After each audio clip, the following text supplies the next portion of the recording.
এই ভিডিওতে যে তিনটে এক্সারসাইজ আমি আপনাদেরকে দেখানোর চেষ্টা করছি, এই তিনটে এক্সারসাইজ যদি আপনারা সঠিকভাবে করতে পারেন তাহলে কিন্তু আপনাদের মানে পেটের যে অতিরিক্ত পরিমাণ চর্বি, সেই চর্বি কিন্তু আস্তে আস্তে নিচের দিকে কিন্তু রিডিউস হবে। ওকে, তো চলুন আমি আপনাদেরকে একটুখানি দেখিয়ে দিয়ে নিই। প্রথম এক্সারসাইজ, আপনারা ঠিক এইভাবে শুয়ে পড়বেন। প্রথমে ডান পাটাকে একদম স্ট্রেট করে এইভাবে উপরের দিকে তুলবেন। এবার হাত দিয়ে জাস্ট এই 1 2 3 4, এবার ডান পা হয়ে গেল, এবার বাম পা 1 2 3 4।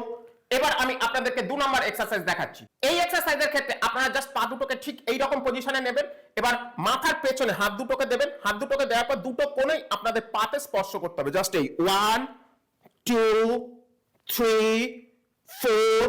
এবার আমি আপনাদেরকে 3 নাম্বার এক্সারসাইজ দেখাচ্ছি। এই এক্সারসাইজের ক্ষেত্রে আপনারা কি করবেন, জাস্ট মানে বাম পায়ের নিচে প্রথমে হাত দুটোকে ঠিক এইভাবে সেট আপ করবেন। এইভাবে সেট আপ করার পরে এবার আপনাদের যে নি, সেই নিটাকে আপনাদের নাকে ঠেকাতে হবে। 1, আবার ছেড়ে দেবেন।